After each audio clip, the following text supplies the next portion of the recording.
बायको ही कूलर सारखी असते, घरात पण आवाज आणि बाहेर पण आवाज, आणि नवरा हा एसी सारखा असतो, बाहेर आवाज आणि घरात शांत. राग आल्यावरती बायका नवऱ्याशी भांडतात ते ठीक आहे, पण त्या भांडी का आपटतात? कारण काही भांड्यांवरती नवऱ्याचं नाव असतं, तेवढंच नवऱ्याला आपटल्याचं समाधान. तुम्ही चॉकलेट बॉय का ना हो? आमच्याकडं 100 एकर जमीन होती. आपल्याकडे तर 3 एकर आहे की.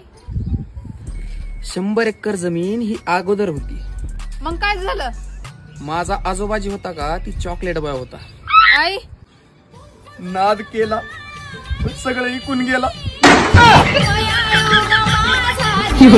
झाली आता वटपौर्णिमा.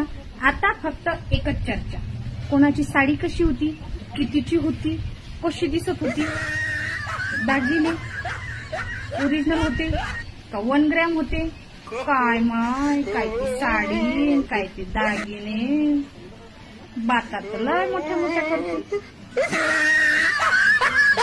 हॅलो हॅलो, कुठे आहेस ग? हाय घरात. घरात काय करायला? सणवार आहे, वडाची पौर्णिमा आहे. आणि मग मी काय करू? वडाची पौर्णिमा आहे म्हणून. अगे सगळ्या गल्लीतल्या बायका चालल्यात वाटतं वड पुजायला. मला विक्याचा फोन आलता, म्हणला सगळ्या त्या गल्लीतल्या बायका हळदी कुंकू लावून साईड पिन करून गजरं घालून शिखरणाचं मोठं मोठं आंब घेऊन म्हणला वडाची पूजा करायला चालल्या. तुझी बायको म्हणला या आंबा घेऊन गाड्या गावात फिरायला. म्हणला जा की तेवढी पूजा करून येतात, मला कसं तर वाटायलंय. हो नाही बघा मी जात. सगळ्या बायका तिथं नटापटा करून आवरून चालल्यात, नवीन मोबाईल घेऊन कॅमेरा सेल्फी घेऊन काढायला लागल्यात. मी माझ्याकडे काय कॅमेरा आहे का? मोबाईल आहे. 3 वर्ष झाले एकच मोबाईल वापरायला. ब्लर होतोय दरवर्षी वडाचं झाड. वडाचं झाड ब्लर होतंय म्हणून मला का ब्लर करायलास तू? माझं आयुष्य मागणार नाहीस? माझ्यावर प्रेम नाही तुझं? प्रेम काय वडाचं झाडाला दाखवल्यावर सुटतोय? नाही मी नाही बघा जाणार. मला आलाय कंटाळ. तुला कटाळा कसला आलाय? मग आता मी पाठीवर पेन्शिलीवर काय करतो? पेन्शिलनं पाठीवर वडा झाड काढतो, नुसतं असं गिरी होतीस काय त्याच्यावर ना? गिरवतोय. एक काम करा, मला नवीन ओप्पोचा एक मोबाईल आलाय, तेवढा मोबाईल घेऊन द्या, मग मी जातो लगेच. हा म्हणजे तुला मोबाईल घेऊन दिल्यावर तू ओप्पोचा मोबाईल घेतल्यावर गोपो होणार काय तू? अगं जरा सांगतो आई, गलीच्या बायका मला म्हणाल्या आधी तुमची बायको म्हणली मागाशी आता उभा राहील म्हणजे कमर वाटते येऊन. तसं नसतंय, जा जरा बरं वाटतंय ते, म्हणजे संसार करलोय आपण एकत्र मिळून. परंपरा आहे ती, जाऊन वडा झाडाला फोटो काढावं म्हणून ती केली नव्हती वडाची पौर्णिमा. अहो परंपरा आहे, बरोबर आहे, पण आताच्या जमान्याप्रमाणे वागायला पाहिजे का नको? बायका सगळ्या सेल्फी घेतात, मला पण एखादा सेल्फी घ्यावा असं वाटत नसेल? माझी काय हौस आहे का नाही? बर घ्या की बरं, घेऊन असं बरं एक मोबाईल घेऊन देतो जा म्हणून असं बरं.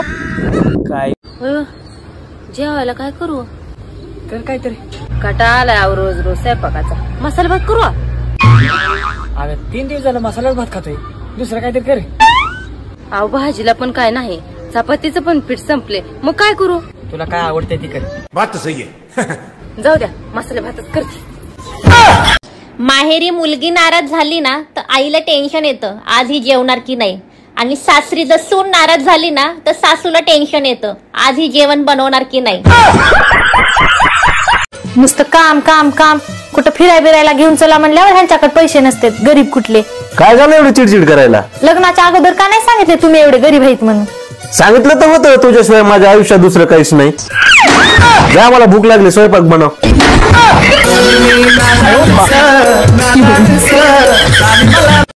एवढी दहशत आहे ना माझ्या सासूरवाडीमध्ये की लोक मला माझ्या चुका सांगायच्या ऐवजी ते माझ्या नवऱ्याला सांगतात, तेही माझ्या पाठीमागे.